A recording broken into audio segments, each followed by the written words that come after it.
He's a visiting professor at King's College London, and he's going to talk us about the learning power approach.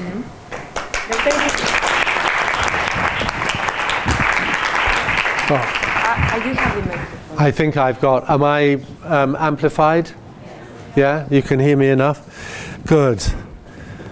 Well, I always hate having to follow students because they're always much more spontaneous and creative and innovative than I could be or I'm going to be. So are you off now?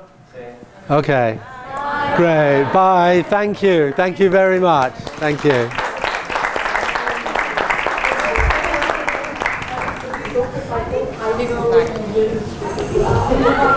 Do you want to take this? Sure. So, thank you for inviting me back to Barcelona. I was, what's today? Friday. Wednesday I was in Stockholm doing a talk in Stockholm. And I didn't like it at all because usually when I leave England I expect the weather to be better wherever I go. And in Stockholm it was dull and grey and snowing, but not snowing in a good way. And then that reminded me, actually the last time I was in Barcelona? The last but one time I was in Barcelona. It was in March, was it 2008, did we say? And it snowed. Do you remember? Yes. And I couldn't, there was some doubt about whether my plane would be able to leave because there was too much snow on the wings of the plane. So I'm delighted to be here, and it's 20 degrees and it's sunny and we could play outside like the kids. So that was, I'm very happy to be here for all kinds of reasons.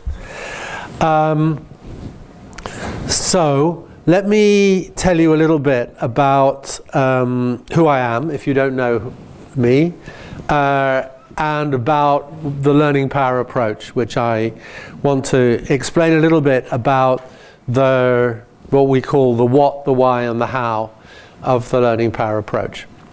So, my name is Guy. What's that in Spanish? It's like Guido or something like that, is it? Is there a Spanish name equivalent? Guido? Guido, right. So, I'm Guido.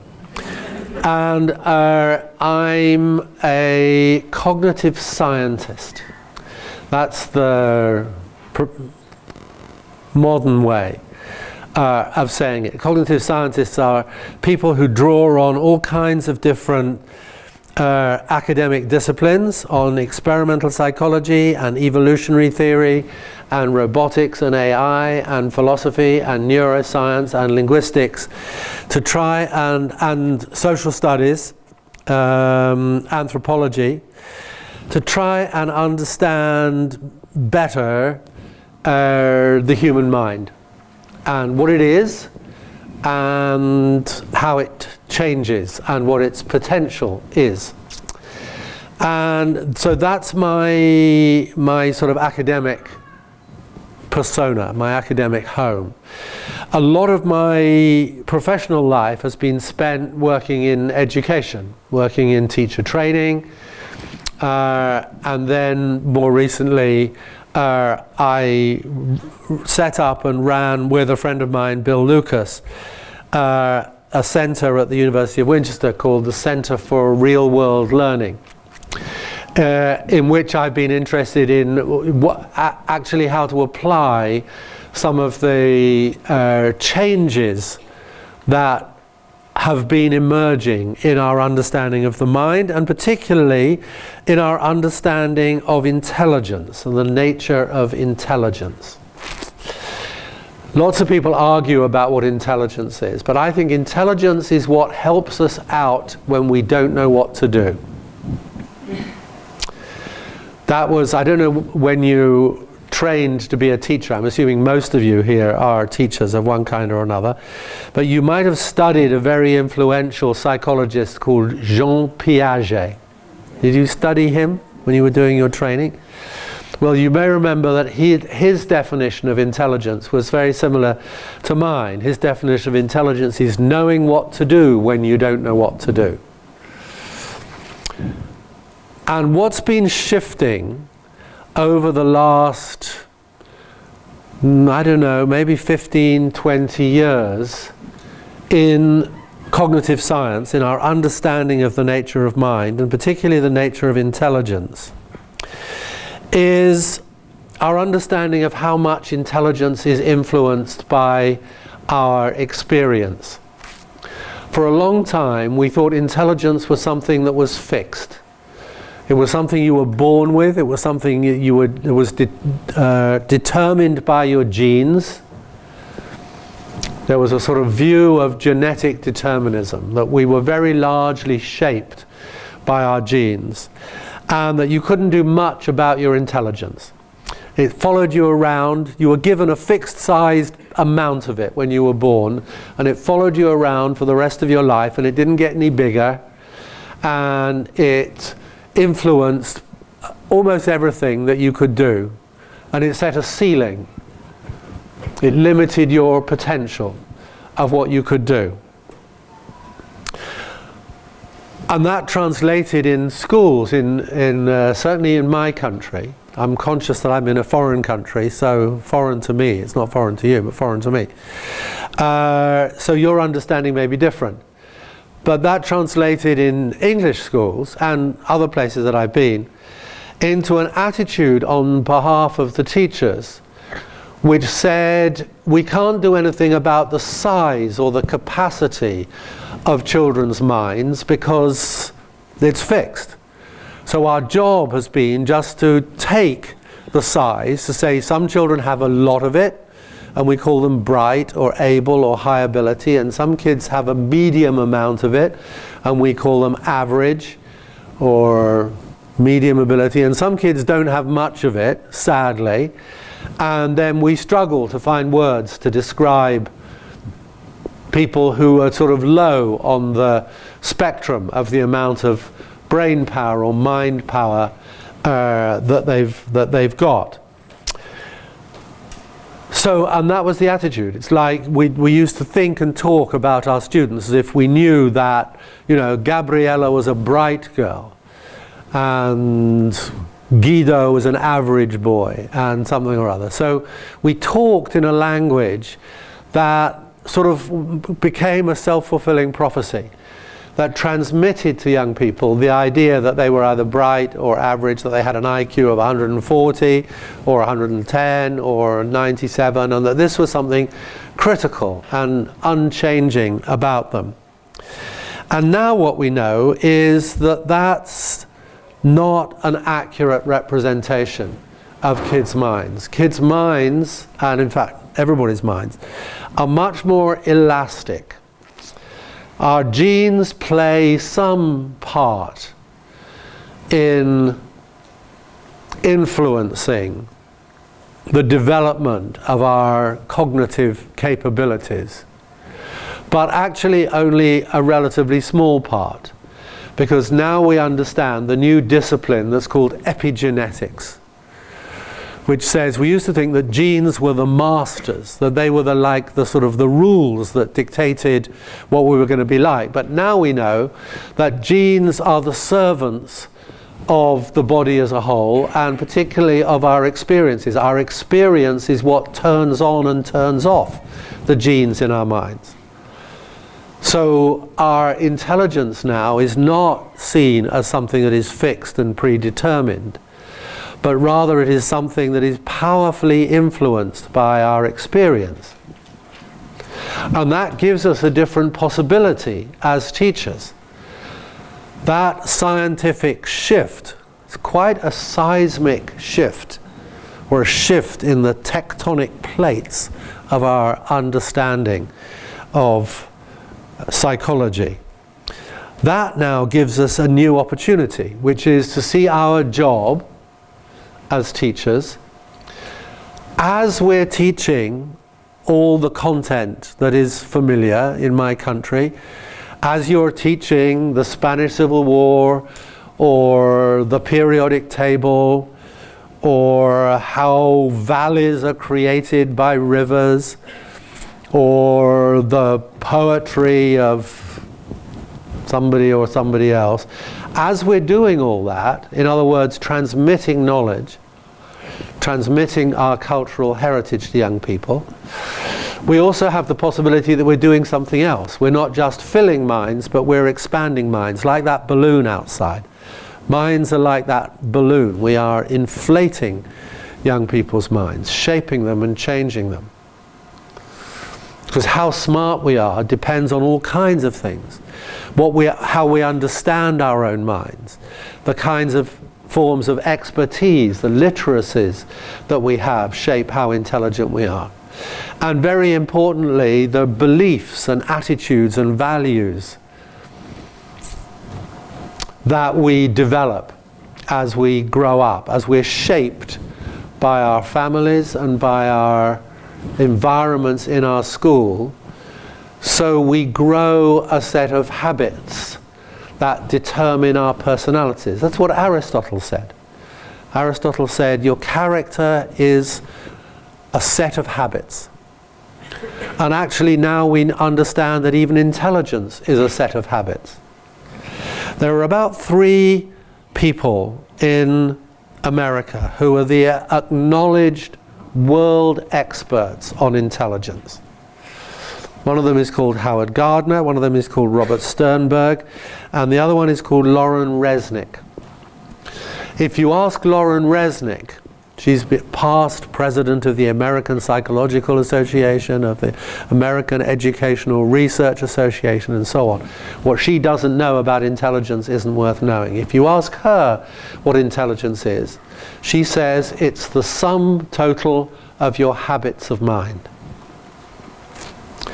So we as teachers now have the potential to think about what habits would we like our kids to be developing? What kind of mentality do we want to help them shape? Of course, they're also influenced by their families.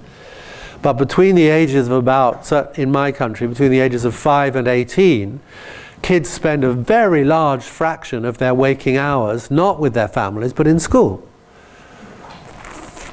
So obviously we have enormous potential, for better or worse, for good or ill, to help kids develop the knowledge, the skill, and the mental attitudes, particularly the attitudes towards uncertainty, attitudes towards complexity, attitudes towards challenge.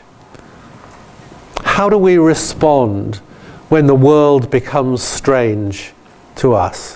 When things are not as we expected? Do we go, ooh, that's interesting, that's exciting, I must find out more about this? When you meet someone who has very different background, very different skin color, very different belief system from yourself, do you say to yourself, ooh, how interesting, I must get to know them? There's a famous story about the American president Abraham Lincoln. Before he was shot, you know he was shot, but before he was shot he was at a party. And he was standing on one side of the room where the party was, talking to a friend, and he noticed someone else on the other side of the room. And he said to his friend, aha, I see there's so-and-so over there on the other side of the room. I don't like him much. I must get to know him better. That's an attitude, isn't it? It's an attitude towards strangeness, towards difference, towards transgender, towards refugees, towards people who are not like us. So are we helping young people develop that attitude of confidence, inquisitiveness? Carme talked about inquisitiveness, curiosity. Are we teaching our subjects in a way that strengthens kids' respect for and confidence in their own curiosity? Or is school a place that transmits to children a message that what they wonder about is not worth wondering about because nobody ever asks them and nobody ever pays attention to it? In my school, that was the case. Nobody ever asked me what I was puzzled about. They were too busy telling me things that they thought I ought to know, giving me answers to questions that it had never occurred to me to ask. That was the nature of the game when I was in school. So my school didn't mean to, but it became an effective net suppressor of my curiosity because there was no invitation, there was no scope. It wasn't welcome. It wasn't that anybody punished me for being curious, it's just the opportunity never arose. Teachers didn't ask me much what I thought, or what I was interested in, or what I would love to find out about.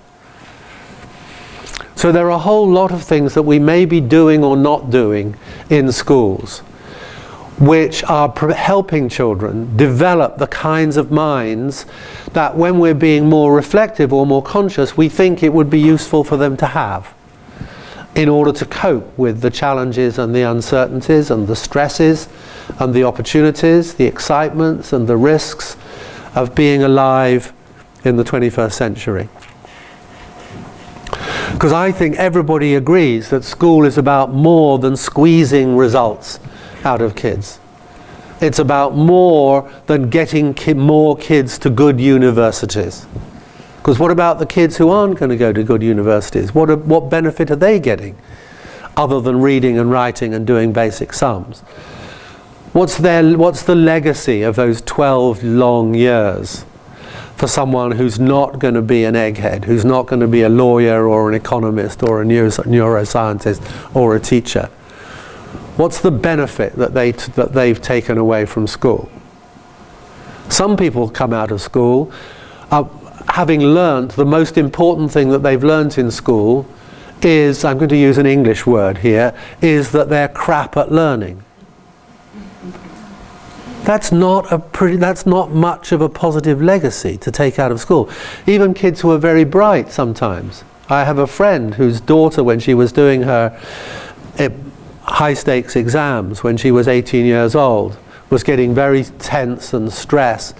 And her mum said to her, well, let's just sit down and let's think a bit more broadly about, what are the most important things that you learnt in school? And she said immediately, this daughter said, the first important thing that she learnt in school was don't mess with the hard kids. In other words, learn to become invisible, learn to navigate yourself in a world that has some elements of danger to it. And then she said, and the second thing was, I think I've learnt that I'm not very bright. She's perfectly bright, successful young woman. But now there's a bit of malware got installed in her brain, unintentionally, by the nature of the schooling that she had. So I want you to do a little exercise to start with me. What kinds of minds are we aiming to produce? Forget about university and grades and tests and literacies. Think about the long run of the kinds of things that we think youngsters are going to need when they come out of school. I'll give you some examples of the kinds of minds that I've seen some schools help to produce. Here's the first one. Young people who are dependent, they lack initiative, they sit quietly waiting to be told what to do, they're diligent, they'll do what they've been told what to do, they'll work hard, they're timid, they don't like trying new things, they don't like being adventurous because they're frightened of making mistakes. So they're conservative in their attitude to challenge and strangeness and opportunity. Some people might have been very anxious about that, even that little experiment, going like, I don't know what's going to happen. I don't know what's expected of me. I didn't understand the instructions from the children. What am I supposed to do? Some people would have felt a little not in this room obviously, but hypothetical people might have felt challenged or a little threatened by that activity, which is unstructured or unexpected or unusual. And other people would go, whoopee, this is interesting, what are we going to do with this? And some of these people come out of school extrinsically motivated. They're not interested in, they've lost their love of learning, they're only interested in the mark. They're only interested in the grade. Is this going to get an A, miss? Right? Is this good enough to get me where I want to go? Right? And they've developed that attitude. So is that what we want? Are we happy with that? That kids are coming out of school like that, and that schools somehow or other have helped to shape that attitude. What about this lot? Apathetic, demoralized, feeling that they're not very good at learning, that education is not something for them, it's not something they're very good at, lacking aspiration, and maybe to cope with that feeling of feeling not good enough, they become defiant. They become disillusioned, they become disruptive in school as a way of distracting their own attention from a feeling that education is a game at which they're bound to feel inadequate. Do you know kids like that? Are we happy? Are we happy that school has that effect? What about these people? These are good English words. Glib. Glib. Is there a good Spanish word for glib? Glib means verbally fluent, capable of arguing and talking about anything, but without any sense of sort of moral purpose or seriousness. It's like it's all a game, it's all part of the debating society. Right? Certain fluency. Smug, self-satisfied. I was a winner. I've done all right. I don't care about the rest of you. Or parents. It's like, we did well at school, our child is going to do well at school, so we like the kind of education at which our child is destined to do well. And we have absolutely no interest in the thousands and thousands of other children for whom current education is not enabling in the same kind of way. We're happy in our bubble of the aspects of society who are successful. Some of them are very materialistic. They come out of school, it's like, you know, life is all about getting the next job or getting the next Porsche or getting a bigger house or something like that. And their whole attitude to life is quite competitive. Right? They love winning arguments. They're not interested in getting to the truth. They like winning arguments. If you've been following the arguments in England, the distressing, the appalling level of debate about Brexit in England, you will recognise some of these characters. Won't you? Yeah? I won't name them because we're being recorded.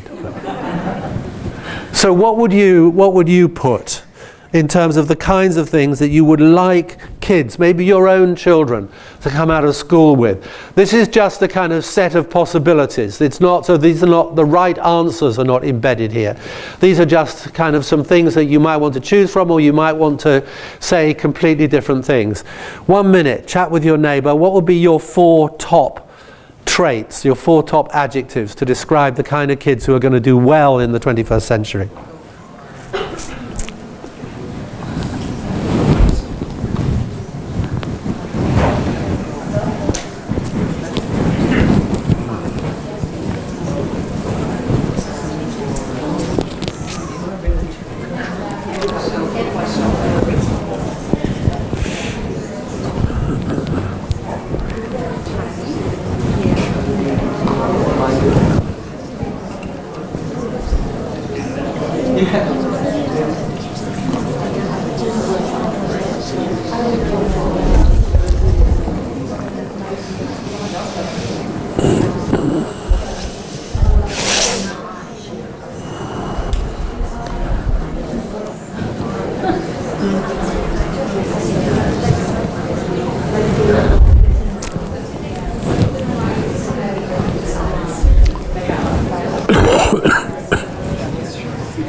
Okay, thank you very much.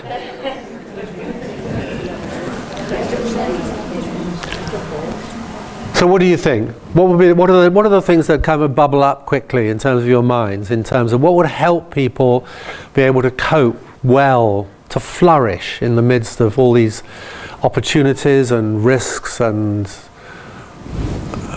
overload of knowledge and the dangers of the digital world and globalized opportunities for making a living? In terms of that world, what would help you? What kind of mind? A curious mind. Curious. Yeah, a mind that's open to explore and gets excited about things that they're learning and Great. Okay. and follow them down different. Yeah. So curious, that love of learning and that curiosity, that willingness to move forward, move towards things that are unknown or strange or different. Yeah. Words like resilient. Resilience. Yeah. There's lots of hardship in life as well. You want someone to bounce back. Yeah. So someone who, that sort of bouncing back. Or resilience has lots of different kind of nuances, lots of different aspects to it. I think that for me the simplest version is staying intelligently engaged with things that are harder than you thought. Yeah? Right? Like not giving up quickly because you're beginning to feel stupid. Yeah? Is that close to what you were saying? Yeah? Yeah. Empathy. Being able to see the world through other people's eyes, which leads to a kind of tolerance, a kind of openness to other people, doesn't it? Yeah, and it also is about being able to understand the complexity of things. It's like if I have to understand your point of view, that makes my life slightly more difficult. It probably makes it more rewarding. It probably means my relationships are more successful. It probably means I'm a nicer person, but it means I have to be able to entertain the fact that other people legitimately have different views from mine. Yeah? To have a strong personality, to defend their own beliefs. To defend your own beliefs, yeah. Don't follow the people. Not follow the crowd. Yeah. Yeah, so to be independent-minded. Yeah. I like that, and I like again, it's the complexity of, yes, all of that, and being able to stay open-minded. Being able to be able to listen, to hear other people, but not to crumple, not to collapse in terms of your own view. Yeah? So neither to follow the herd, nor to be completely resistant to what other people are saying. Yeah, great. What about, we got two students here. What would you pick out? Gabriella, what would you? We thought that confidence is another factor that Confidence. Yeah. so that we can keep going. Even though we sometimes make criticism or I don't know. Criticism can bring you down and you need to be confident. You need to be able to kind of not collapse. Exactly. Yeah. Believe in you and just keep going. Yeah, great. So it's a little bit like resilience, but there's another aspect to confidence. Maria? And we also said in stage like be strong, like To be strong. yes, like so to transmit the others that you know what you're doing, and if they what is what a little bit of inspiration. Okay. Because But something like, having that sort of I'm hearing like inner strength, or knowing what's right for you, having a sense of your own integrity, your own value, something like that. transmit it. And be able to transmit it, so to act on it. Yeah? To not be too shy or too hesitant. Yeah? Great, very nice. Yeah, one more? Sorry? It'd be nice to have kids that were resourceful. Resourceful, yeah. Get on with things, to have initiative.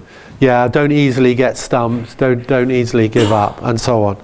Okay, so that's that was my list from the previous page. I've put the things that tend to pop out of that list. And a lot of those were things that you were saying. Actually, we could have an interesting discussion for a long time about these kinds of things. Do you, in your school, Is this something that always crops up on the agenda of a staff meeting? Deep down, at the core of it, what do we want the kids from St. Peter's to be like when they leave us?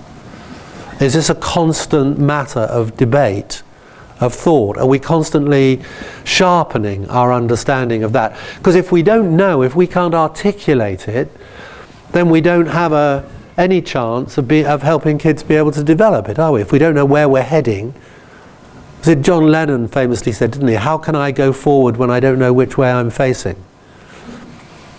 Right? If we're not having these conversations, if we're not constantly reminding ourselves that there's more than passing the next test and getting to university and being a good student, then we're missing a lot of the core purpose of education as it goes along. So, this is, I think, where we need to be, we need to be clear about what in Singapore they call the desirable outcomes of education. If you look on the Ministry of Education in Singapore, one of the top countries in the world in terms of achievement on the PISA tests, what do they want for their kids? Stuff like this. Right? They got very good at being able to turn out kids who could calculate like robots. 93% of 4-year-olds in Singapore could accurately multiply 2.7 by 3/4. No, they couldn't. I just made that up. But that's the kind of thing, right? That's the kind of thing that they were proud of. And then they had a good hard look at themselves as a culture about 10 years ago and said, why are we doing that? We have lots of cheap available silicon-based systems that can do that. Why do we need to train carbon-based systems to do the same thing? Are there not other things that carbon is better at than being a reliable calculating machine? So now they reconfigure their curriculum, which is all in terms of resilience and collaboration and creativity. Right? They're looking for other kinds of things, and many other countries around the world. Australia, New Zealand, Ireland, Scotland, not England. Won't surprise you. Are engaging in this conversation about what is the moral heart, what type of characters are going to do well. So here there are a number, I don't want to spend too long on this, but there are a number of obvious reasons why we should be doing this. One, because the world needs powerful learners. The more tyrants there are in the world, the more fundamentalists there are in the world, the more people there are who can only see black and white, who lack the capability to handle complexity, to embrace empathy, to look at things from other point of view, to treat complicated matters with the requisite degree of complex thinking. I don't need to tell you who I'm talking about, do I? Right? The world becomes a more dangerous place when it's run by people like that, who polarize, who adopt shallow, who pride themselves on shooting from the hip. So the world becomes more dangerous. Powerful learning mitigates poverty. Carol Dweck, is that a name you know? Carol Dweck's done a really good study recently in Chile, Spanish-speaking country. So this might apply here. They investigated all of the year 10 students in Chile. That's 146,000 young people. That's a hell of a big sample. And they looked at all different kinds of things about their background, their family, their demographics, their level of income, ethnic group, rural, urban, parents' levels of education, and so on. They looked at kids' results in school and the progress they were making. And they gave them a little questionnaire about what's called growth mindset. In other words, did they have a sort of this optimistic, resilient, resourceful, curious attitude to learning or not? Did they have a basic sort of confidence and optimism as learners, that if they tried, if they thought hard, it would be worth it, worth putting in the effort? because they would get somewhere? Did they have confidence in their own mental capacities? And what they discovered was kids from very poor backgrounds are more likely not to have that attitude. That's not the most interesting finding. The interesting thing is that there are a substantial minority of kids from the poorest backgrounds who do have that attitude. They do have a growth mindset. If you look at their performance in school, their performance is indistinguishable from the performance of children from much, much, much richer backgrounds. So these attitudes act as a powerful buffer against poverty. Of course, that doesn't mean we shouldn't be concerned with the sociological and the economic and the political. Of course we should, with inequities. But it means we have another angle on that now, which is if we can do whatever we can to help children develop these attitudes, all the things that you were just saying, then that benefits particularly the children from the lowest sections in society. It gives them that courage, that confidence, that self-belief, which enables them to benefit from social mobility. Economies and employers need supple learning minds. Every survey of employers in the UK and in the USA and in Australia, I don't know about Spain, when they're asked what they want from school leavers, they want basic literacy and numeracy, but they want entrepreneurship. They want collaborativeness. They want initiative, don't they? They want kids who can communicate. They want they want the kinds of things that we're talking about. Those other outputs from school. Powerful learners live happier lives. I'll show you a slide about that in a minute, the evidence on that. Learning is key to mental health. People who have the confidence, the kind of strength that the girls were talking about, that acts as a buffer against anxiety and depression. Anxiety and depression, a sense of kind of hopelessness or vulnerability to drugs or other kinds of things, tend to be associated with a lack of confidence in learning and a lack of sense of ambition or aspiration and a sense that I could be what psychologists call possible selves. Right? If you don't have an interesting array of possible selves, then you're much more vulnerable to those other forces. Powerful learners do better at college. Even those who go to top universities, quite often when they go there and they have to organize their own time and their workload gets harder and they're not being surrounded by caring teachers who are constantly correcting them and encouraging them and rescuing them and so on.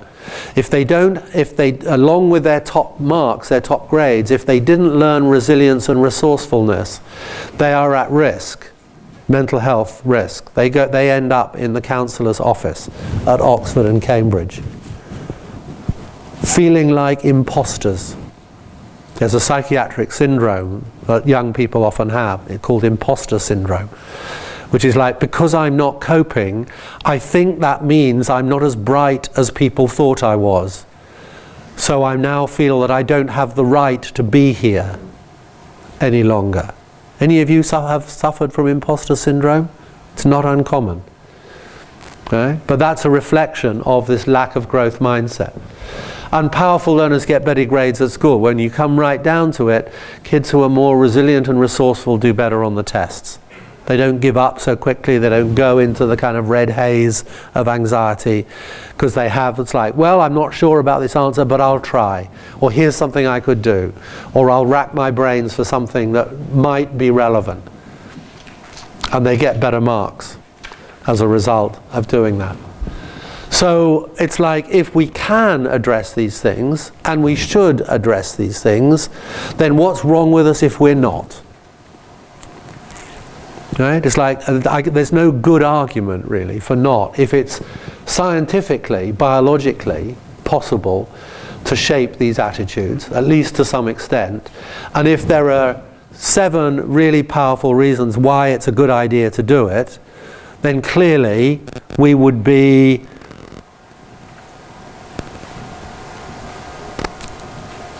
we would be failing to fulfill our responsibilities to the next generation if we didn't take this seriously. Badly failing. If we remained mesmerized by the good behavior and the test marks and the university entrance, if that's all we cared about. This is a study showing that people's long-term success in life depends on possessing these qualities. It's not the grades you got in your school test. This is complex data analyzed by Tim Krauss and James Heckman, Nobel Prize-winning economists, icons of economy from the University of Chicago. Look up James Heckman. Have you come across him? No? Find out about it. They call these things what I'm calling here learning dispositions. They call them non-cognitive skills, the things we've just been talking about. They predict later life outcomes. So they've looked at what predicts how well you're doing when you're 45 years old. How much money are you earning? Are you in a stable relationship? Do your kids like you? Are you in serious debt? Have you been in trouble with the law? All those kinds of things. These are the kinds of things that predict success in life much better than measures of cognition or academic achievement.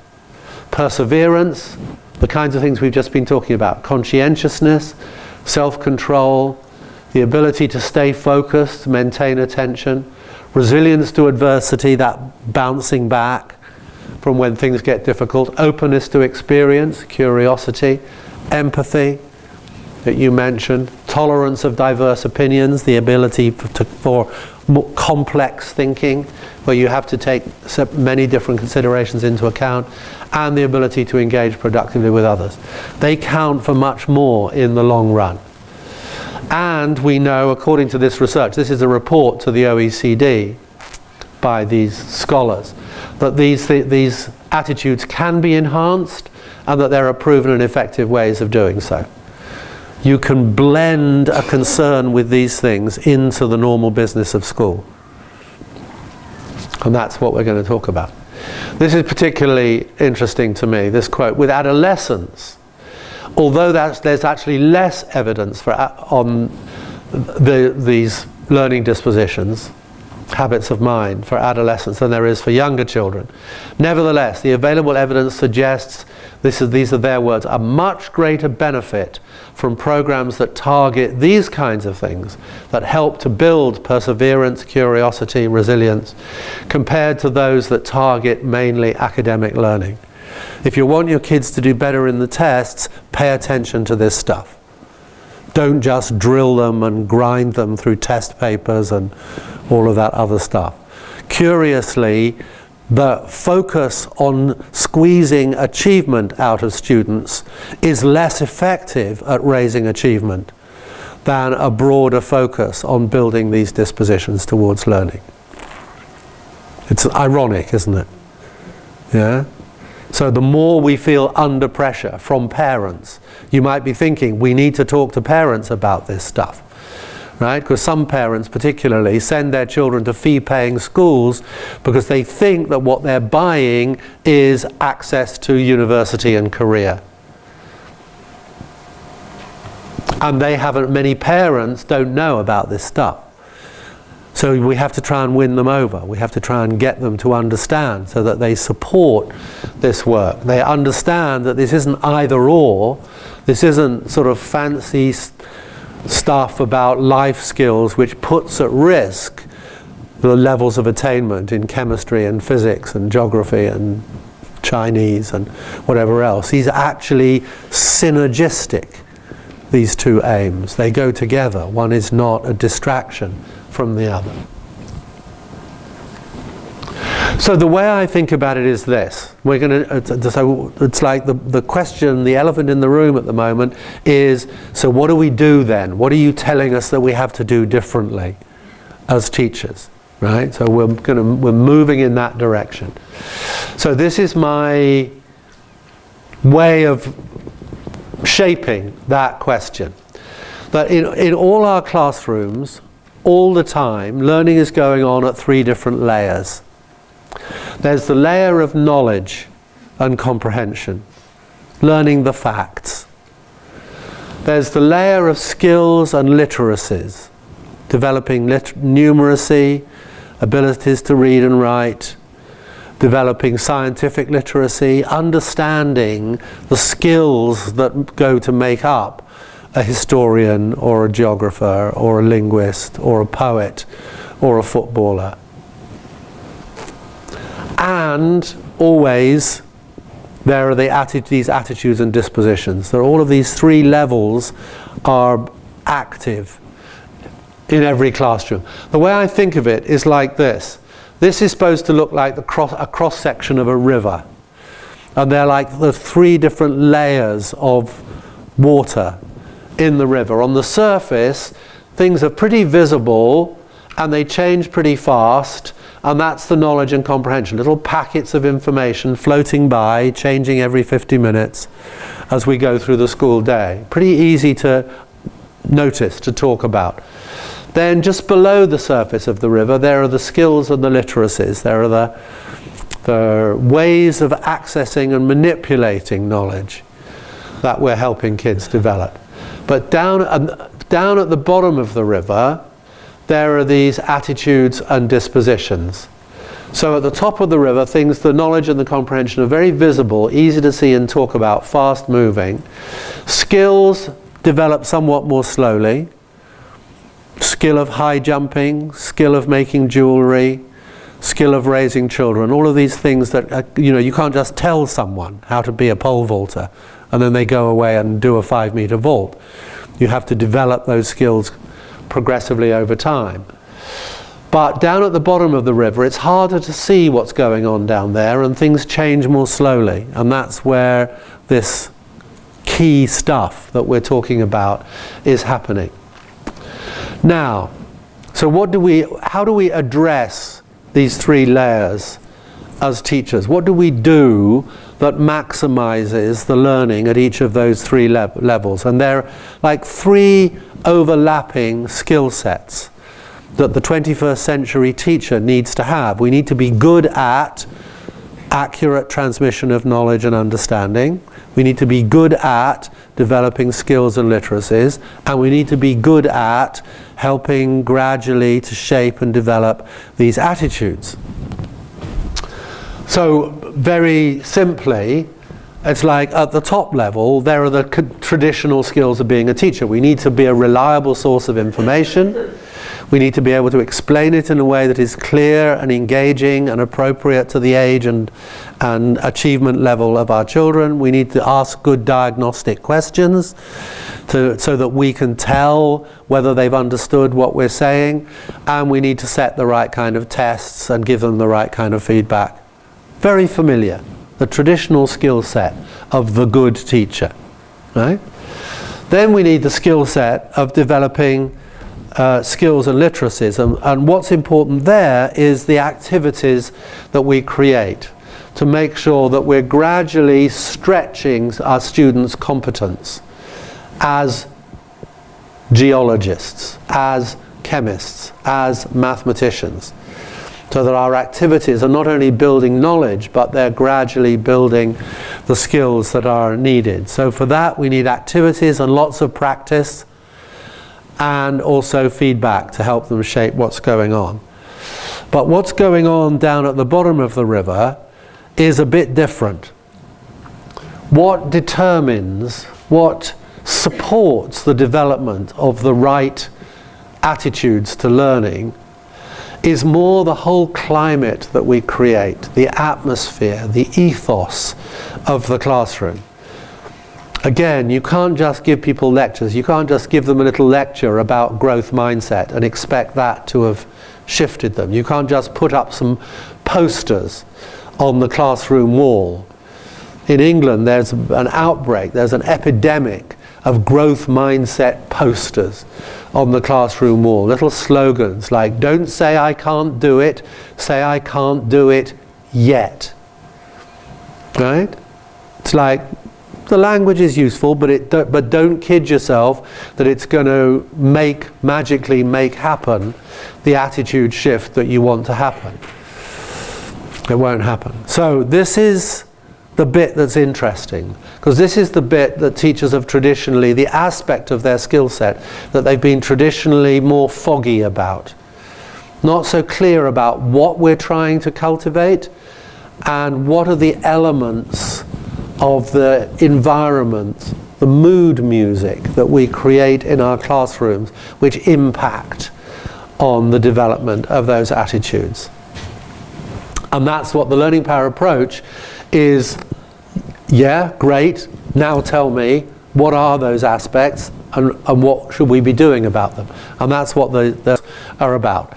But first of all, we need to be clear about the direction in which we're steering.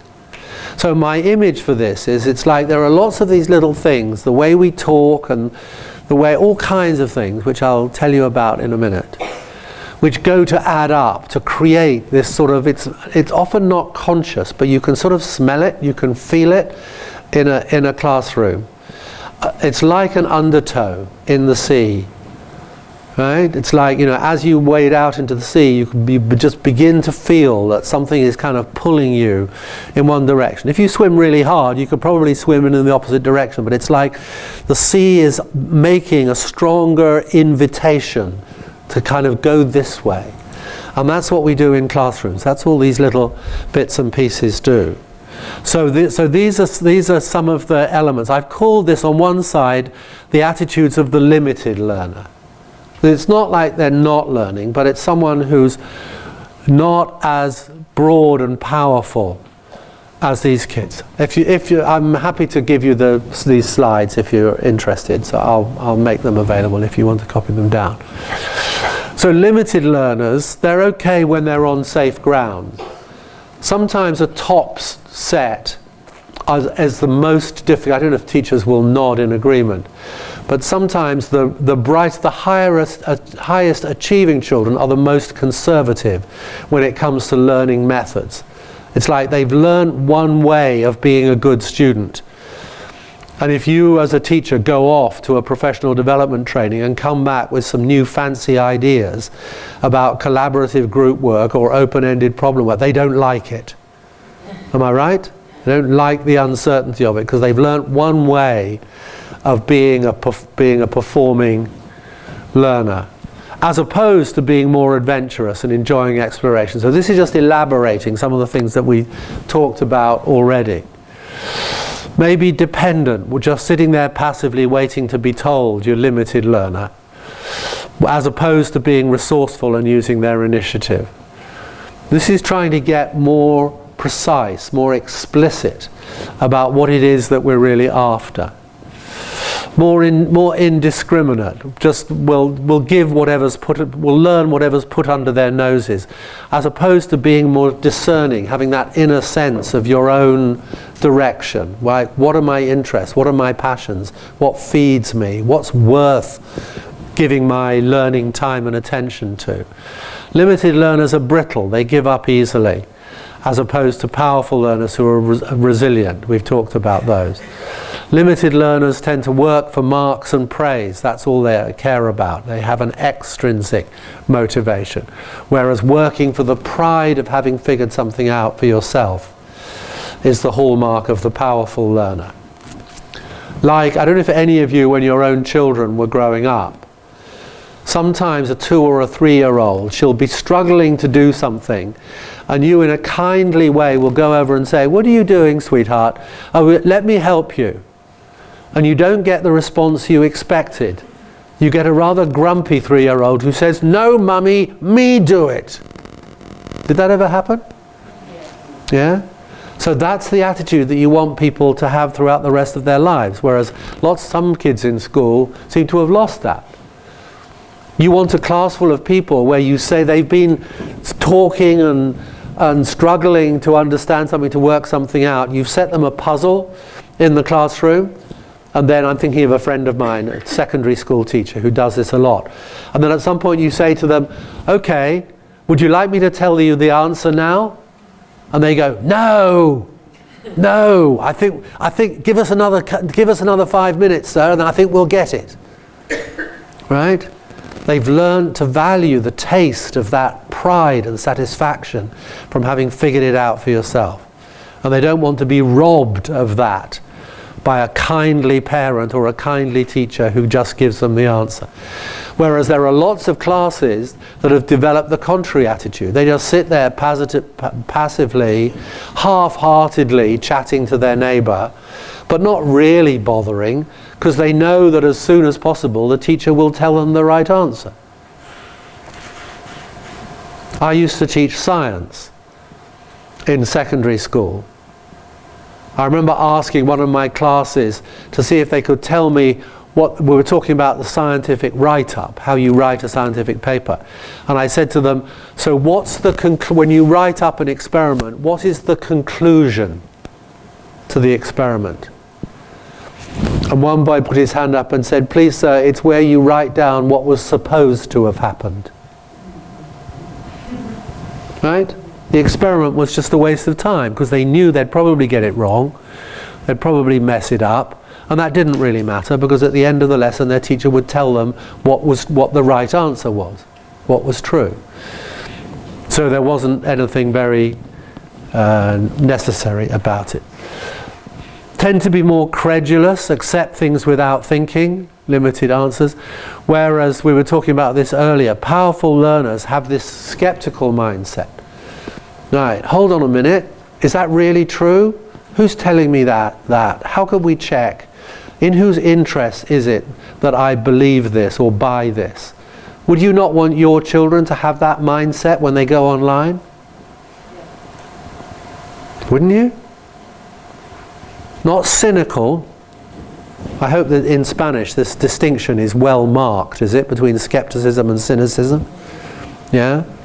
Sometimes people confuse it in English. Yeah? So how could you use the history textbook in a way that builds, that encourages, that invites that skeptical attitude towards the knowledge sources? Bye. Oh, okay, good. They're students, they need a snack. So how would your history lessons change if you now invited your students, if you don't do this already, to see the history textbook as an object of inquiry, as something that might be fallible, as something that might have only partial answers, that might only be giving one side of the historical story? How would you change your activities in the classroom so that you're going to invite, legitimate, strengthen that questioning frame of mind, that attitude of mind, which some of you just agreed was very useful to have? Could you do it? Yeah, of course you could, right? Anybody could do that, and lots of teachers have. But in the old days, we didn't. In the old days, when I was at school, the textbook was treated as if it was the truth, the whole truth, and nothing but the truth. Right? That's not a good mindset to have in the 21st century. So we need to shape up as teachers. And we need to make sure that by teaching in a more skeptical way, they also deepen their understanding and get better marks. We're not going to sacrifice that. We're not going to detract from that. And so on. Some limited learners may be simplistic as opposed to having a nuanced understanding, literal understanding rather than creative, coming up with fresh possibilities, tend to act without thinking rather than take time to consider the different angles, take time to think, easily distracted rather than focused, tend to be competitive. When I was at school, it's like our job was to try and get as close as possible to the top of the class. Right? We were taught that the structure was compete with your classmates. Now, up to a point, that's okay, that's motivating. But much more motivating, the research shows, is competing with yourself. Is looking back at your work 3 months previously and noticing how much progress you've made. I judge myself in terms of the progress that I've made, the improvement that I can spot, rather than whether I'm 16th out of 32 in the classroom. That's quite a shift. for many teachers, from what's called norm-referenced or criterion-referenced assessment to what's technically called ipsative assessment. And you remember your Latin. Ipsative means self. So you're comparing yourself with yourself. Myself now with the self that I was. That's perfectly easy to do for a school, but it requires a policy shift. Right? It requires us to think about how we're going now to design tests so that the tests highlight not achievement but improvement.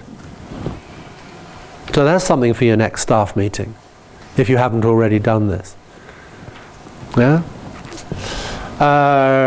Solitary, sociable, and unresponsive to context, what I'm calling sclerotic here, as opposed to flexible thinking. So all of these things are getting us a little bit closer to thinking about, so what might we do? And I've started to illustrate some of the things, some of the implications that we might have for shifting the culture of learning. So that's why this is the key word. When we're trying to build our ability as teachers to be effective down at that bottom layer of the river, and to be building the right attitudes for life rather than the wrong attitudes, the powerful attitudes rather than the limited attitudes.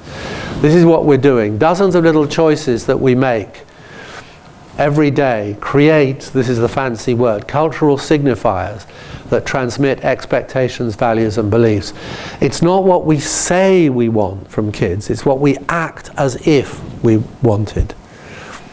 Right? We may express all kinds of beliefs in the importance of creativity or resilience, but do we act as if we valued resilience? For example, to show resilience takes time. So do we always make sure that we're giving our students enough time to show, to stretch, to strengthen their resilience? Or are we too impatient? Do we feel so time poor because there's so much stuff to get through in the curriculum that we're in a panic to cover the content without finding the time to allow students to build their sense of resilience and resourcefulness? If we don't give them the time and the opportunity, the invitation, the requirement to grapple, to struggle, to think with things, well, they're not going to develop them, are they? So all of that's what I just said. All these ingredients add up to an undertow of expectations. And this affects both their learning power and their achievement. Let me give you a little example of just how this works, like how the style of teaching influences the outcomes of education. This is a study in the UK a little while ago of a group of students who'd contributed to the 2012 PISA studies, and this is looking at their maths performance. And what they did, the National Foundation for Educational Research in the UK, was gave 3,000 of these 15-year-olds a questionnaire about the style of teaching that they had received over the previous year, and then correlated that with a range of measures which included their performance on the PISA tests. Right? What difference does it make, the way you'd been taught? And they were given a whole lot of statements to which they had to say, our teacher behaves like this, always, often, sometimes, rarely, never. And the statements were like this. Our teacher gives us problems that require us to think for an extended time. In other words, we have to persevere. Gives us problems that can be solved in several different ways. So we have to adopt multiple perspectives. We have to show agility in our thinking. Asks us to decide on our own procedures for solving complex problems. She doesn't start the lesson by telling us how to do it, and then all we have to do is go through the worksheet churning out right answers.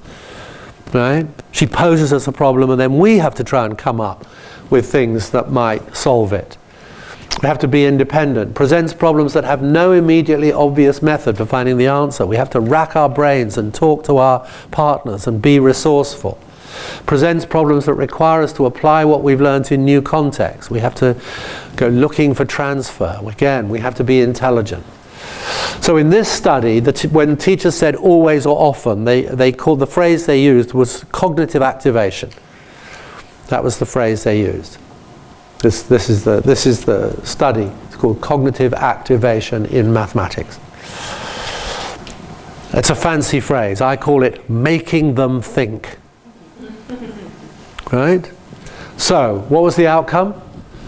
Students who say always or often, our teacher behaves like this, show significantly higher achievement in mathematics. They show greater interest and engagement in their mathematics, greater confidence in their mathematics, across all pupils, that's to say all levels of achievement and all backgrounds. All students benefit from this style of teaching in terms of their motivation, in terms of their results, their outcome. In this study they were particularly interested in kids from poor backgrounds and kids with low achievement. Right? They're not the same, but they overlap substantially, those two sets. Of course they're not the same, but they overlap. Kids from poorer backgrounds profit most from having high levels of cognitive activation. All kids benefit, but poor kids benefit disproportionately more from this style of teaching. Yet, lower achieving and poorer kids report undertaking such activities less often. Kids in the bottom set for maths experience this style of teaching less often. In other words, they're being systematically deprived of the style of teaching from which they would most benefit. Why would we do that? Not here, I'm sure, but in some schools it happens. Right? One, because their teachers have a limiting belief. They simply don't believe that kids in the bottom sets are capable of coping with the cognitive demand. Of course, what's going to make your brain hurt if you're in the bottom set is going to be different from what's going to make your brain hurt if you're in the top set, by definition. That's not an issue. We're not denying that for a minute. The question is, are you teaching the bottom set? Are you finding problems, posing problems in a way that makes them think? Right? That doesn't spoon feed them, is the English expression. Right? Because that's what they need. I've also discovered in some schools in London, particularly schools that have a very high proportion of kids from poor, complex, chaotic or stressful backgrounds, that their philosophy in their school compounds this problem, because they see school as a refuge for these children, as a haven from the stresses of their lives. And they say to themselves, so the last thing we should be doing is making life difficult for them. And life includes learning. So we have to go slowly, make it as easy as possible, explain everything 3 times. We have to have low expectations of them, a very low learning curve, a very shallow learning curve for these kids. That's understandable. It's a caring impulse, but it's wrong. If we're looking at the long term, if we're not just being concerned about their momentary sense of, being frustrated or finding it difficult, if we're concerned about their long-term prospects, then this is different. So the style of teaching matters. And that's what we're going to talk about. I'm going to skip that slide, over that slide. How am I doing for time? Okay. So this is where I'm going to start talking about the details of what goes on in classrooms. Before I do that, so I've been telling you a lot of stuff, let me give you a couple of minutes just to digest, like, what's going on in your head. Is this all very familiar? Is this deeply threatening to your established behavior as a teacher? Where are you in terms of responding to the approach that I've been outlining? Just share that with your neighbour for a minute or so.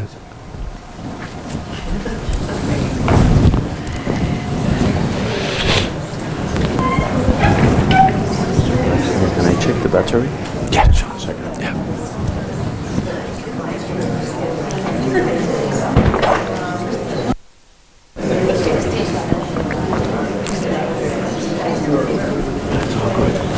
Okay. Sure.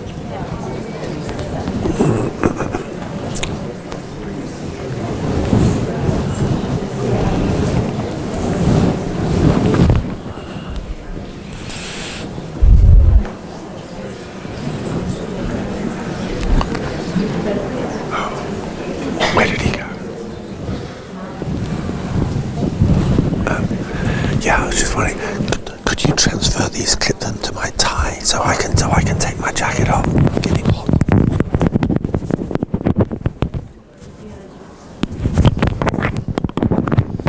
Great, thank you. Thanks.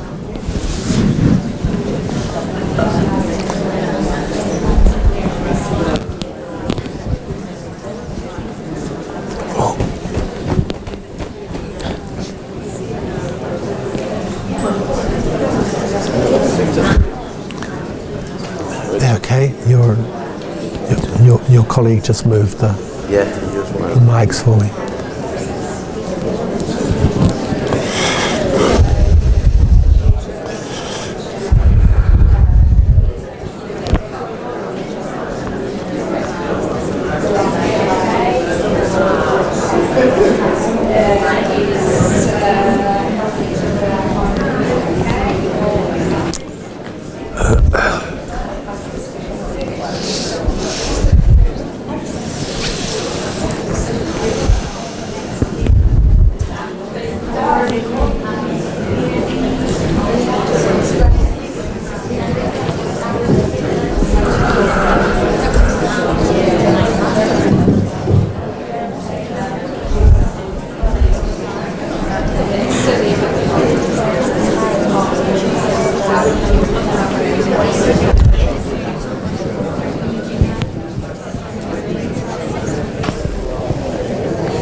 Okay, thanks everybody. So let's come back together.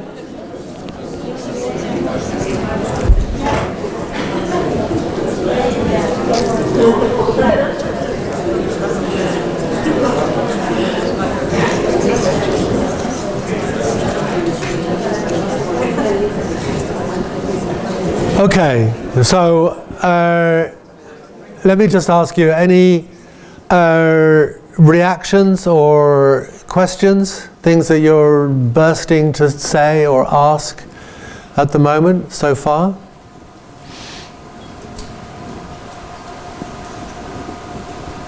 I think it's really good to think of all these concepts and how we are in our classroom, how we plan our learning. I think it's a really good opportunity for reflection as well. I think, how can I build more challenge and but maintain support, but allow them to be in that state where they, I don't understand. Great. It's really good to Yeah, great, thank you. That's what I mean. That's where this is a little bit different from some other approaches or initiatives around. You know, this isn't a kind of ready-made package that I'm going to sell you. This is, you know, we have to start from what are we already doing. And just be willing to, you know, to look below, to look down the bottom of the river, and have a bit of a think about that, get things right. It's a little bit like the Hippocratic Oath: first do no harm, right? And I think, you know, the more I think back to my own life as a teacher, I think I didn't understand a lot of this stuff. So I was actually down at the bottom of the river. I was doing harm. I was encouraging limited learning rather than powerful learning. So that's the starting point. And then there are all kinds of little practical things, suggestions that we could do. Yeah, please. It's that river analogy that we were talking about. That's the analogy of The river. Oh, does it works for you? yeah. Good. Good. I liked it. It's an important, such an important Isn't it? But some teachers find that challenging, because what it's saying is you can't get out of this as a teacher. However you teach, you're creating an undertow in one direction or another. It's got to be there. We're never neutral. You can't say, I'm just a maths teacher, so buzz off with your fancy psychobabble. Right? It's nothing to do with me. You know, I get good results. No, you always are creating that undertow towards either adventurousness or timidity about making mistakes or whatever. Yeah. And some people find that unwelcome, because it makes you stop and think. In your experience, did you ever approach these types of pedagogies within your classroom, found that within the school setting? Found? Within the school setting it wasn't reflected? Have you ever been... Yeah, absolutely, it's both. Right. Is everybody Scottish?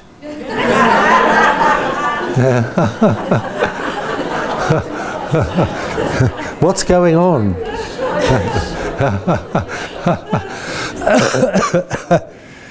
Yes, you know, a big part of this. It's talking to Kame earlier. It's like she was saying, it's kind of easy to get this approach, but actually once you move into the so what do we do, it becomes quite complicated, because there are barriers and resistances, and it means looking at the whole school culture, the messages and practices of the whole school. For example, the reporting practices or the assessment policy and so on across the whole school. So and this works much better, obviously, for students if there is a consistency, if there's coherence across the school, if everybody kind of understands and buys the importance of layer 3 in the river and what's going on down there, then, you know, there might be some robust conversations about, you know, whether we are then willing to shape our own personal style as a teacher a little bit to match what's going on in different classrooms, so that students are getting a similar message as they move, particularly in secondary school, from subject to subject and teacher to teacher. Yeah, so it's like there's that layer, there's the whole school layer, and then you can go, if you go deeper into this, if I was running, like I was in Frankfurt last week, a 2-day workshop, you can go deeper into, you know, a whole lot of different aspects of the policy, what might shift about the policy. Like this shift from the focus on achievement, sort of snapshots of achievement, to linear evidencing of progression is quite challenging as a policy shift for a whole school. It's not impossible, but you have to sit down and think about it and decide whether there might be little steps on the way rather than a wholesale, you know, from Friday afternoon to Monday morning, it's all going to change.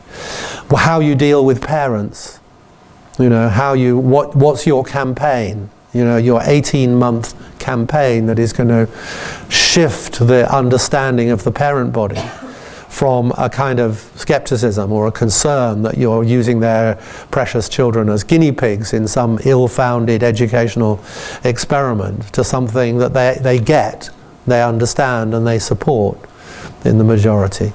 So yeah, it's like, if any of you have been to Greece or Turkey, there's a very delicious sweet that they have called baklava, right, which is just lots and lots and lots of layers. So this is like the baklava model. You have to keep working on all these different layers all at once.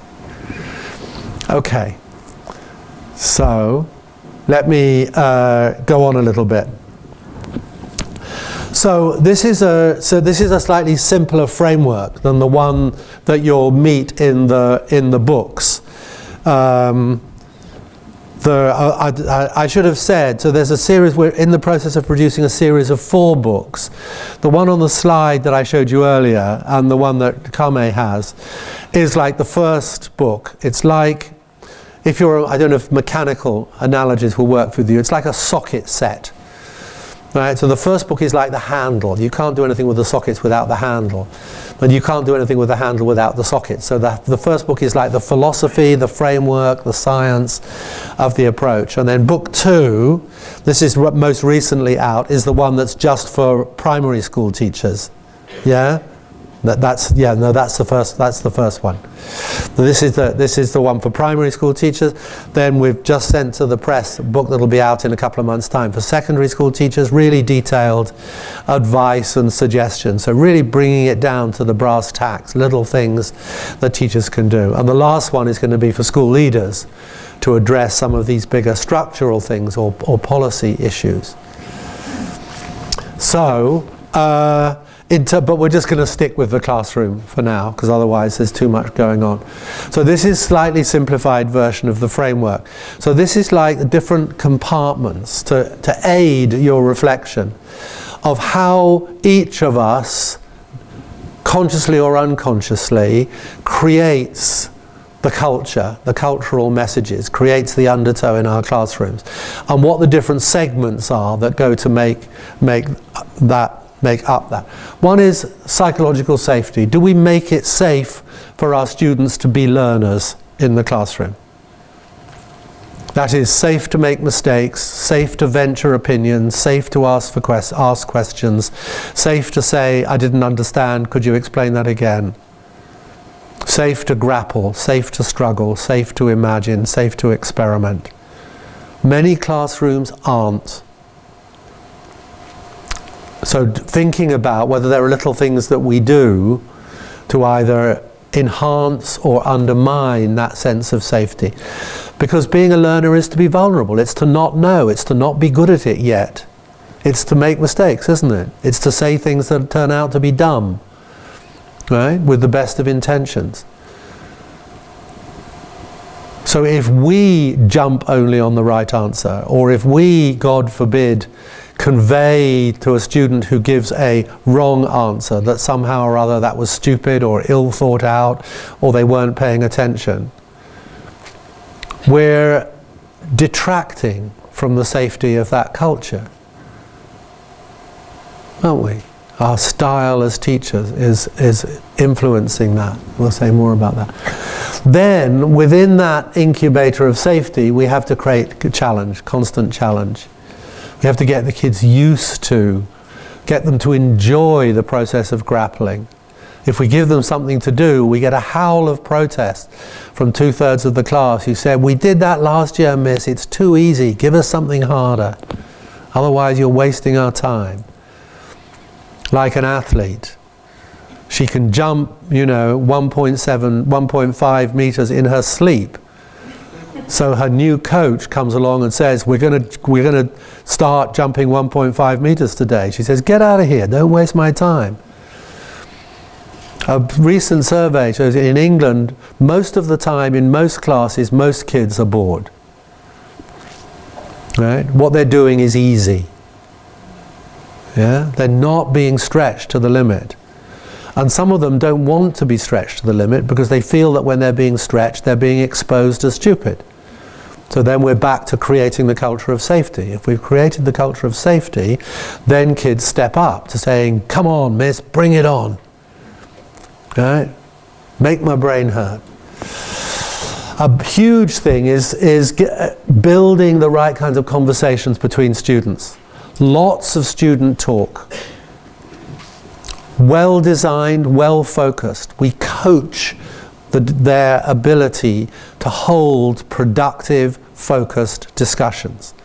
We talk to them about the nature of being a good listener, about what it takes to be a good member of a discussion group. We run little workshops with them in which they practice giving and taking feedback to each other about their work, so they get used to it. Right?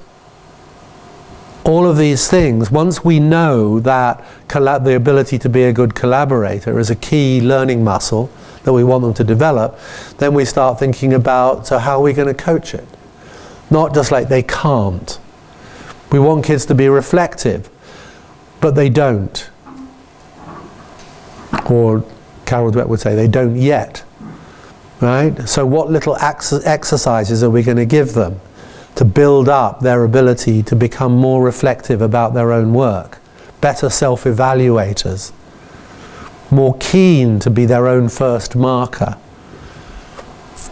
Do we start not by looking at their work, because it might be too threatening, but by giving them some examples of work, different work in response to an assignment from other students who they don't know, and get them to work in 2s or 3s to critique those pieces of work, to see if they can surface for themselves what good looks like. Can they get better at articulating what good looks like? And then build that up. So that's less threatening, isn't it? First of all, they do it in 2s or 3s. They're not doing it on their own. Now it's not so close to home if you're doing it with someone else. But very quickly they'll get used to that. And then you could maybe start getting them to do it with their own work or with each other's work. And they don't get upset, because they've learned that there are 2 ways of responding to feedback. One is to feel emotionally threatened, and the other is to feel cognitively supported. Right? You could have 2 reactions. You could either say, "Who are you to criticize my work? You're not perfect yourself. Buzz off, you cheeky monkey." Or stronger language than that. Or you could say, "Great, that's really helpful. Thank you. It's a really good idea. That's going to help me when I redraft it, it's going to help me get it better." We can deliberately shift that attitude. Kids aren't born frightened of feedback.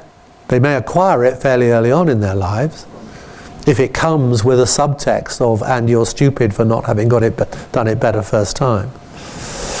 But we can build those things. The language that we use as teachers makes a big difference. In English schools, teachers use the word work a lot, and I've used it already this afternoon. In some classrooms, imagine a sped up video of the classroom, and you'll see the teacher walking around there and going, "What's your work? Get on with your work. Get down to your work. Get back to your work. Have you finished your work? How's your work coming on?" Now that word work is not neutral. It's not innocuous. It carries meaning. In English, I don't know if this is the same in Spanish. In English, the word work usually means a more or less disagreeable activity undertaken to achieve an outcome, like a mark or a salary. Right? That's what work means. That's why it's contrasted with fun or leisure or play, which are nice things. Right? Work is where you turn up. That's where you earn your money. I always used to say when I was an examiner, it's like I used to enjoy most of what I did, but marking was where I earned my money. Right? That was work. Right? Was marking. So if you want your kids to have that attitude of their job is to grind out something to an acceptable standard, right? Then the word work is the word you want. But if you want a class who are keen not just to get it done, but to learn by doing, to think, to puzzle, to wonder, to go deeper, to unearth another question, then the word work isn't the word you want. You want to talk more about learning.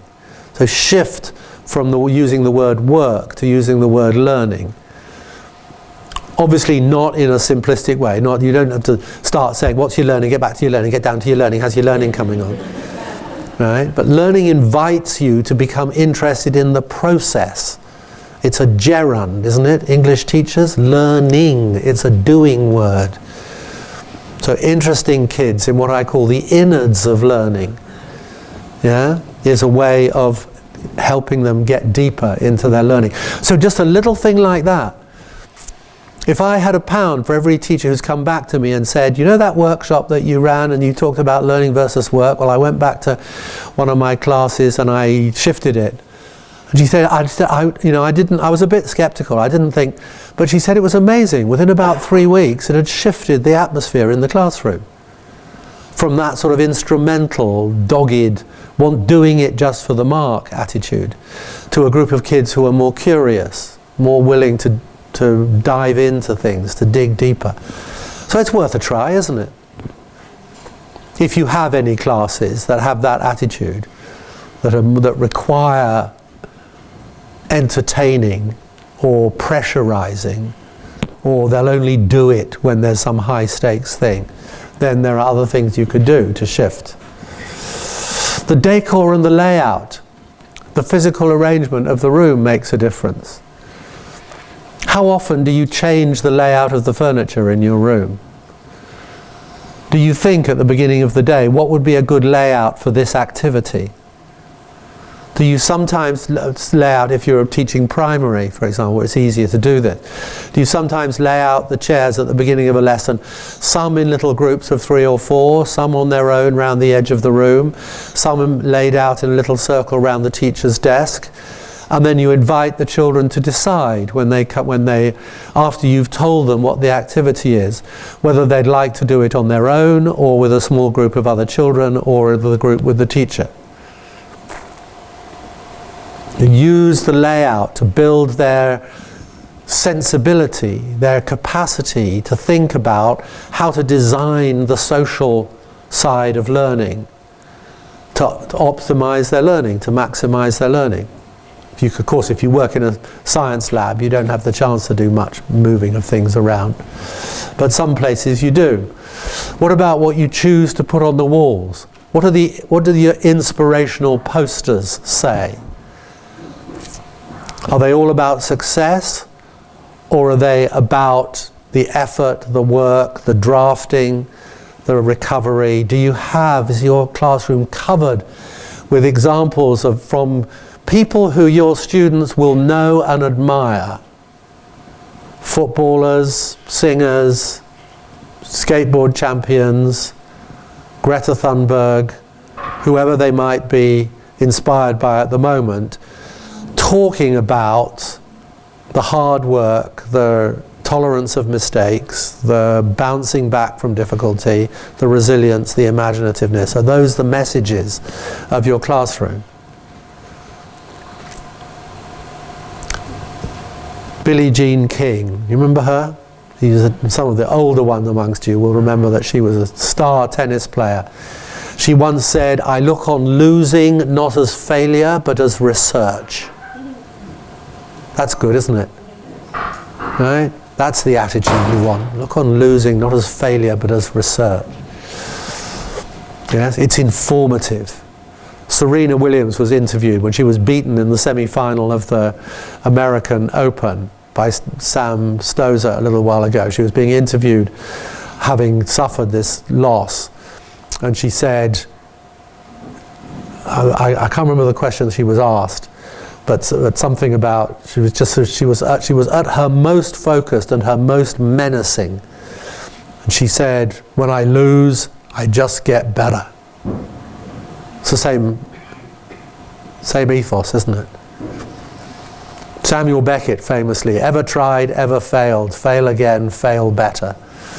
Right? Getting kids used to that idea. How much responsibility and independence do we judge it appropriate for students to have, either in the school as a whole or in individual lessons? I remember back to my primary school days, about the only responsibilities that we were ever given in the classroom was, if we'd been good, we were allowed to hand out the exercise books. Right? That was the only element of kind of participating in taking some role in configuring the life of the classroom that we ever had. So how much opportunity do you have to involve your students as teachers, as co-teachers? Do you invite them to prepare a starter activity for your lesson? Well, lots of teachers do. Lots of this stuff I'm talking about, people do already. But not many of them do it all coherently all the time. Right? So this is about just deciding where we could just tighten up on this a little bit more. So if you're sitting there feeling smug, just be thinking, ooh, but there's a little bit more I could do. There's a bit in which I could strengthen this and broaden it a little bit more. And the last thing is how we evidence progression. Lots of people I talk to say they're interested in helping kids become more resilient. I'd love a class of kids who persisted in, what was my phrase, persisted intelligently for longer with things that turned out to be trickier than they thought, or things that they wanted to. So everybody says yes, you know, our kids give up too quickly. So then I say, great, me too. So tell me what you're doing as a school to check whether the things that you're doing to build resilience are being effective. So how are you knowing whether your year fives are indeed persisting with things that they find difficult intelligently for longer than those same students did when they were in year four? What's your data? I'd love to know. And they go a bit quiet because they hadn't followed, they hadn't thought it through. They haven't seen that that was important. Not only is it important for their own progress, for being effective, but it's important as a signal to the kids and their parents that we're taking this seriously. It's not just hot air. It's not just the cheesy posters on the classroom wall, but we are actually being serious about how we're improving these things. So those are kind of sort of the big categories, if you like. And I don't have time to go through things in detail. So I have more slides that kind of unpack these. You have to ask me back again to do the next bit. So we've already talked about that. I don't have, so what do we model? What do we judge it? Do we help to make it safe for the kids to be a learner by showing them that we are learners too? That's a very powerful signifier. Do I ever talk to them about the things that I found difficult? The things that I still find difficult? The words that I still can't spell? The new bit of software that I'm struggling with at home? Or the sport that I'm taking up? Do I stop in the middle of a lesson when I've discovered that my timings are way off and think aloud in front of the students about how to reconfigure on the hoof the second part of the lesson? Do I show them that it doesn't always go smoothly, that I need to stop and think? Do I see that as an important moment? Could you do that more? Yeah? More than you do? Is there scope? I'm just looking for where's a little bit more? Because that makes a big difference to the kids, right? It's encouraging them. Not to feel that you are incompetent or that you don't know your stuff, but just to see that everybody's a fallible human being. This is a high school social science teacher. This is the way he introduces himself to a new class at the beginning of the school year. Since I'm an imperfect knower, and even more certainly a fallible human being, I'm obviously going to be making some factual errors, perhaps even unwittingly passing off some of my opinions as if they were facts. I would be really unhappy if you didn't spot those things when they went by. It's like building skepticism in them around the teacher. In fact, so important do I think this is, that your assessment this year is going to be based in part on the accuracy, persistence and courtesy with which you spot and point out any possible errors in what I might be saying to you. You don't have to do it on your own. If you want, you can form study groups to get together and see if there's anything dubious in what I said in the previous lesson. And if there is, if you wanted to offer a better or an improved way of explaining or describing what I'd said, I'd be only too happy for you to do that. Do we do that? Do you do it lots? Teachers vary, don't they? Sometimes, I think if you imagine a scale from 1 to 10 on how comfortable we are with varying degrees of openness or vulnerability about ourselves as learners. Some people are way down at 1, like they hate it if they're any whiff of the fact that they're less than perfect or less than omniscient. Other people up at 10 like it's completely their lifeblood. Oh yes, I don't think I did a very good job of that, I made a mess of that. Oh, I'm not sure about that, can anybody help me out with that? Oh, I can't get my computer to work, any of you, da da da da. I've discovered there is some correlation, imperfect correlation, between the age of students that you teach. The older the students you teach, the more likely you are to be closer to the one end of the spectrum. Just check that out in your intuition. People who teach little kids are likely to be more like down on the carpet and open and playful about their own knowledge base. If you get to be an A-level physics teacher, often you're more invested in your own knowledge ability, so you're more stuck. So what would be one little jump on that scale for you next week? Just to move, not completely out of your comfort zone, but just to move a little bit.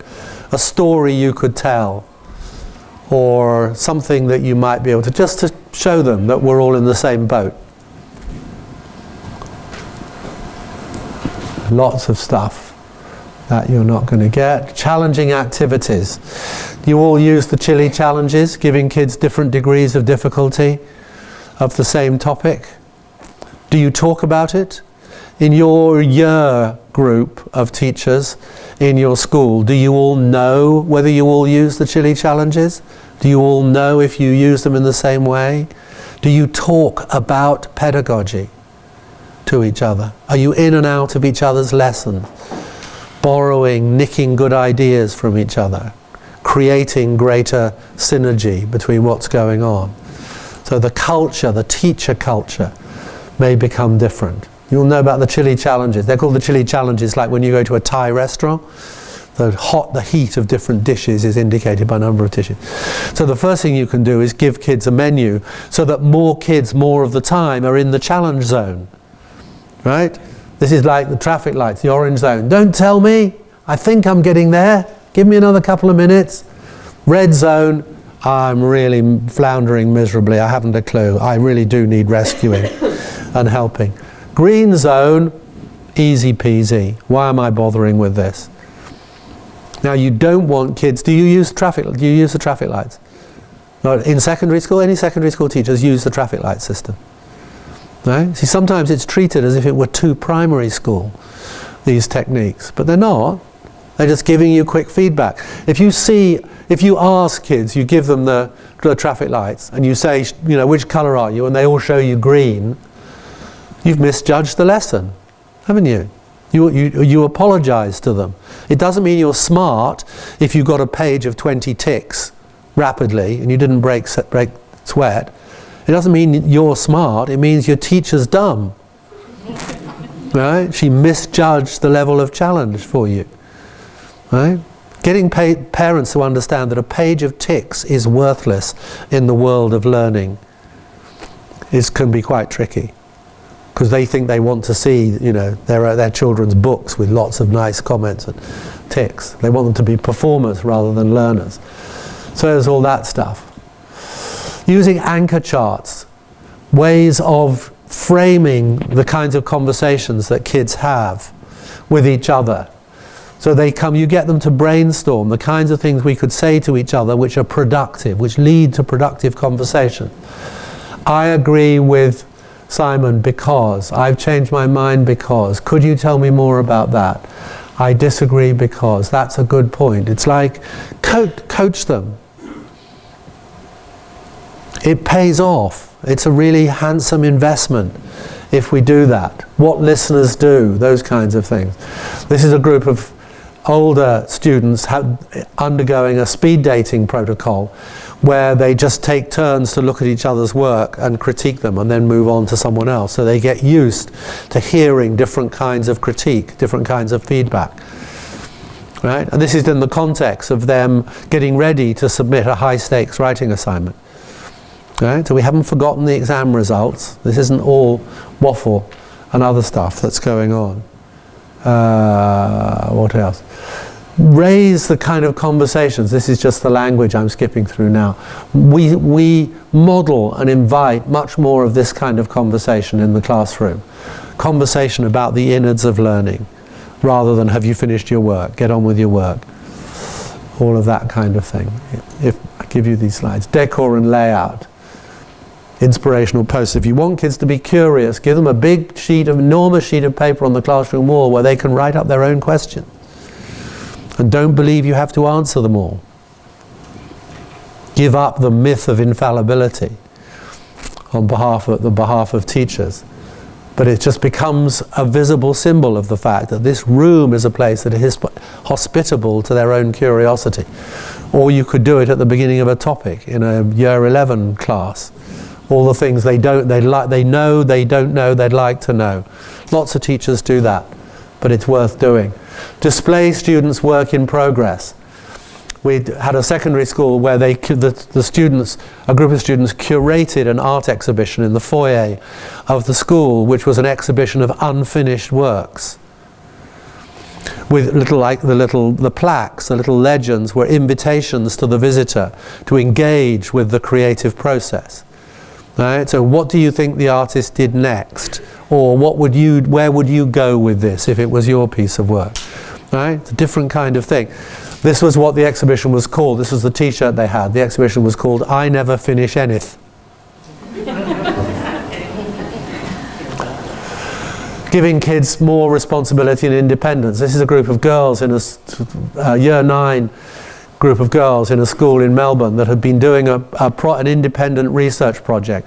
Every Friday for half the school year, all the year 9s worked in small research groups on a project of their own devising. Just take a moment to figure out how much contact time that is. Half a year, every Friday, the whole Friday, working as little research group. This group, when I was in the school, presented their project about detention centres for asylum seekers, which, if you know anything about Australian politics, is a very vexed issue in Australia. And they presented this project, and it was fantastic. It was brilliantly done. They'd interviewed people, they'd read research papers and so on, and it was really good. I said to them, so this is so good, what are you going to do with it? They said, we don't know, but their teacher was listening.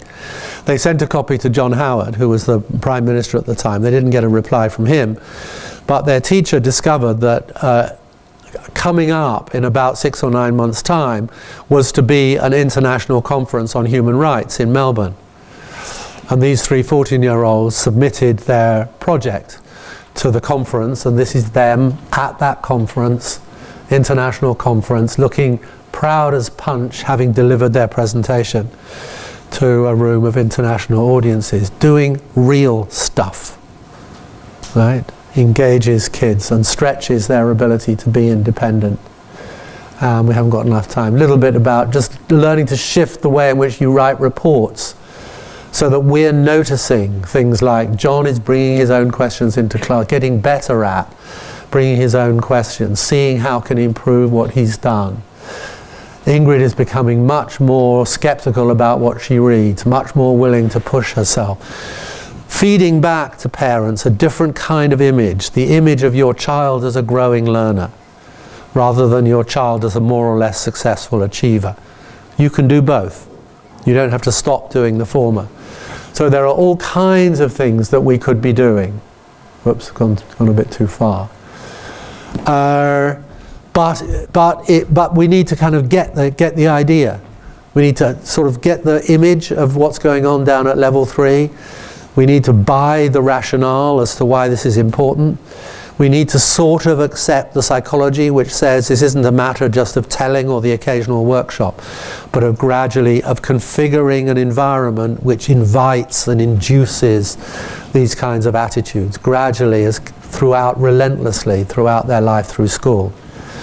And if we do that, we will have kids who flourish better, who will be happier with their lives when they're 45 years old, who don't go to the counsellor when they've got to their high-stakes university because they're feeling like an anxious, depressed fraud because they're behind on their assignments.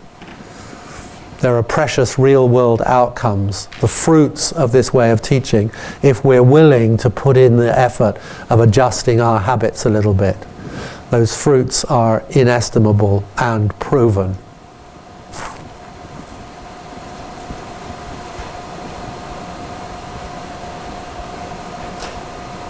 So it's a kind of middle way. This isn't some kind of waffly, progressive, let them do whatever they want to do, and it's not traditional rigor and knowledge. It's something in the middle. It's a new synthesis, a new form of pedagogy, a new way of thinking about teaching and learning, which is very explicit, very precise, which has a very clear set of desirable educational outcomes, which is capable of being evidenced, and which helps kids get the precious marks that they need in order to get to the university that their parents want them to get to, and to have the careers that they hope that they're going to have. So what's not to like, really? Thank you. Thank you.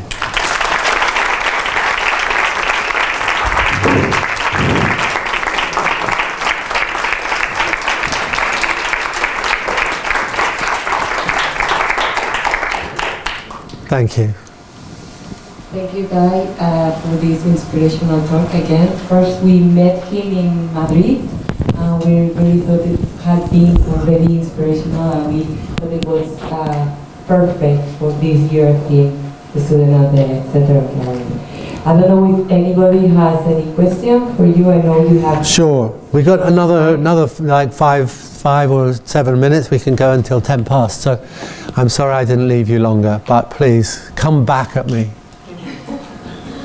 Be powerful learners, curious, skeptical. Well, in fact, as you were, as I was reading the book, and I was listening to you, my question was, am I a good learner? Because teachers and educators are learners, as we just said. And the question for me is, how can I improve my abilities and my dispositions and skills to become a better learner?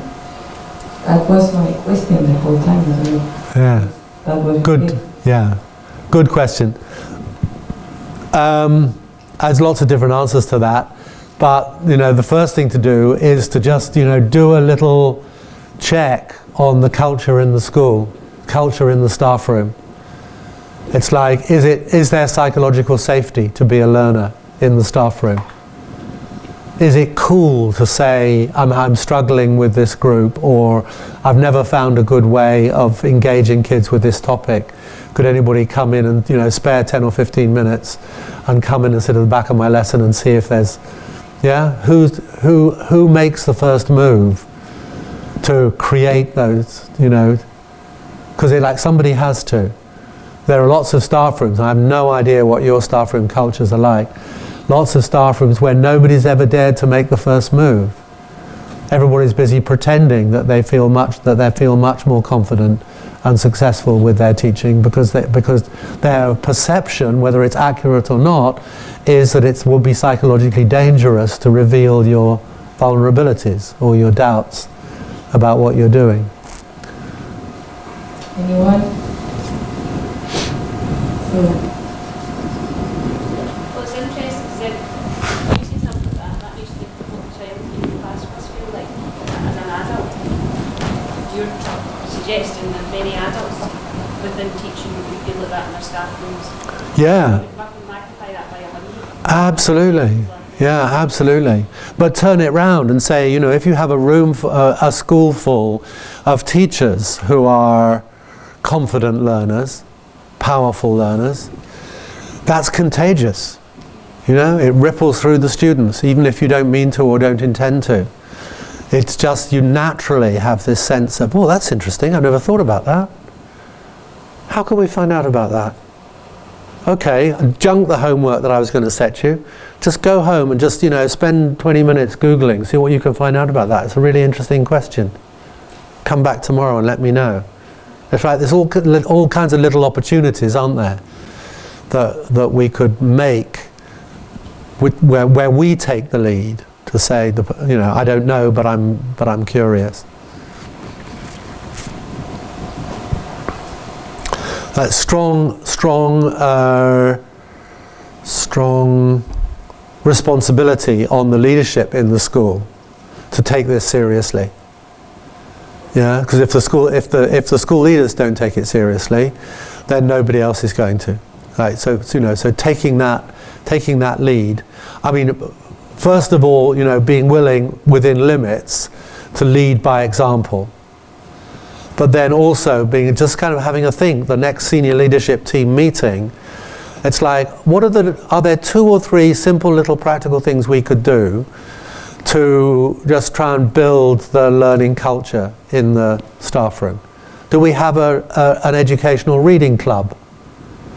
Right? Do we have a group of enthusiasts who are the people who are all just, I was reading this really neat little article over the weekend, or somebody's blog or something, or have you clocked into this blog, or have you discovered learningpowerkids.com? It's a really good set of smart little things that primary school teachers could do.